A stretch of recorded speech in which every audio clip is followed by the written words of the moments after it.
the game. So nag-warm up na po ang ating players. I will be the referee. Ano pa po ba yung kulang? Of course, kulang tayo ng cheers. So on this side, I want you to cheer for Kaka. We have Miss Nita over here. Siya po ang ating team leader for cheering for Kaka. So when I say cheer for Kaka, you say Kaka, Kaka. And over here, you cheer for Team Rookie. We have Kuya Jackson here. When I say let's cheer for Rookie, you say Rookie, Rookie. So everybody ready? I want to hear the cheer from Team Kaka. Kaka. Ayan. So how about on this side? Magpapatalo ba tayo Team Rookie?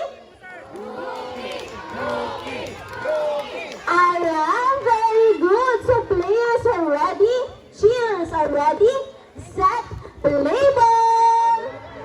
Ayan. One tayo for Team Kaka. Let's go Team Rookie. Ako wala ko tayo hirinig na. Cheers. Let's go. Let's cheer for our team. Ayan. Second point for Kaka. That's the third point for Kaka.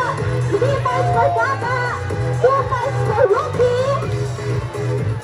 Ayan na si Long back to si Kaka. And 4 points for Kaka. Ayan. Very good Kaka. Congratulations Team Kaka. Naku Kuya Gerald, ano pong nangyari kay Rookie? Ay, nako, sabi po ni Kuya Gerald, pinagbigyan lang ni Rookie si Kaka. So, magre-rematch tayo. Gusto po ba natin ng rematch? Yes, so Team Rookie, I think kailangan po natin mas lakasan ang ating cheer para naman maganahan si Rookie. So, everybody, players ready, set, play ball! Ayan, 1 point for Kaka! And 1 point for Rookie again! 2 points for Kaka na sila! Ayan, very good! Let's cheer for Rookie, Team Rookie! Rookie! Rookie! 2 points for Rookie! Very good! Last point for Kaka! Let's go! Ayan, malapit na papasuklan. Tapos ulit si Kaka. Kaka. Ayan, maraming salamat po everyone for cheering for our cute and lovely cockatoo. So, congratulations Kaka. So, of course, before po aalis si Rookie, may sasabihin lang lang po siya. Bye everyone. Ayan. Say bye, Rookie. Say bye. Bye! Ayan. So, something very interesting about cockatoos, no? Cockatoos, malalaman po natin kung babae or lalaki sila through their eyes. Kung pula po yung kanilang mata, babae po sila. Kung itim po, yun po natin malalaman kung lalaki po sila. Ayan. So, of course, we have another student that is very excited to have some physical activity. So, ladies and gentlemen, help me welcome our green-winged macaw.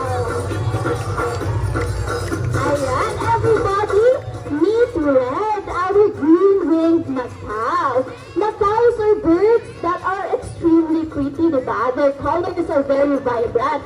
So, it may be very tempting to take them home and make them our pets. But it's important to remember, no, that macaws have a very exquisite know-how for us to be able to take care of them properly.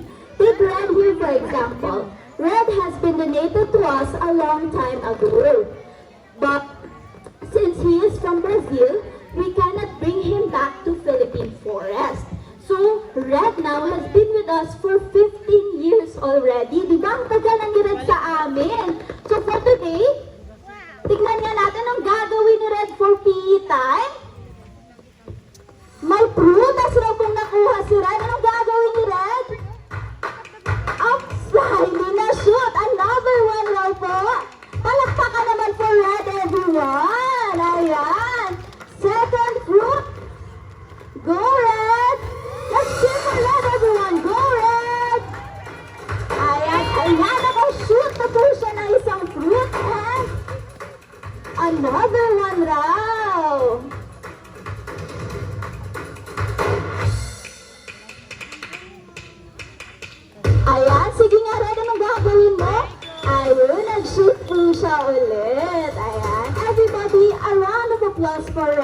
naman.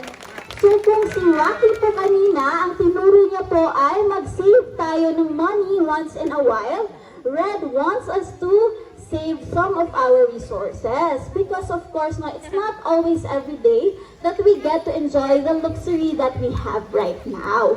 So for this next part of the class, I want everyone to be a bit serious. Today, we're going to talk about climate change. Diba, heat waves are crazy in the summer. Sobrang init po pag summer, diba po? Glaciers are melting, and recently we've been hit by Typhoon Odette, which destructed a lot of livelihood and homes along the way. So we in Malagos, we believe that collectively, we can do so much. And for us, the first step for us to be able to save Mother Nature is to learn how to properly segregate our waste. Ayan, so here to show us how to properly segregate our waste is Red. Tingnan natin. May plastic na kuha si Red. Is it a biodegradable or non-bio? Non-bio daw as per Red. Palakpakan naman everyone. And of course, over there, may nakitang dahon si Red. Tingnan na natin, Red, ang dahon ba ay biodegradable or non-biodegradable? Ayan, nahulog raw po yung dahon. Again, Red. Ayan. Again, Red. Ang dahon ba ay biodegradable or non-biodegradable? Ayan. As per Red, ang dahon raw ay non-biodegradable. Ayan. Palakpakan naman sa Red, everyone. Ayan, now that we know how to properly segregate our waste, I'm sure we now know the first step we need to take in order to save Mother Nature. Of course, it's important to remember that climate change is not only harmful to the environment, it's also very harmful.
Intervention. Why? Because in the local tribes, birds are used for biological indicators.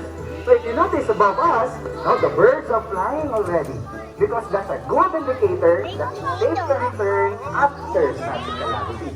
So remember, if you will be in the forest or in the wild experiencing a calamity, please look for these kind of signs. In every disaster, we are given the chance to rebuild, to assess our mistakes, and to learn from them. We hope you join us in our efforts to preserve and conserve the environment. Remember to always be part of the solution and not part of the pollution. And that is our show. This is the cast and crew of the longest running interactive bird show here in the Philippines, which we have been doing for the past 20 years already. We hope you had fun. We hope you learned something new today.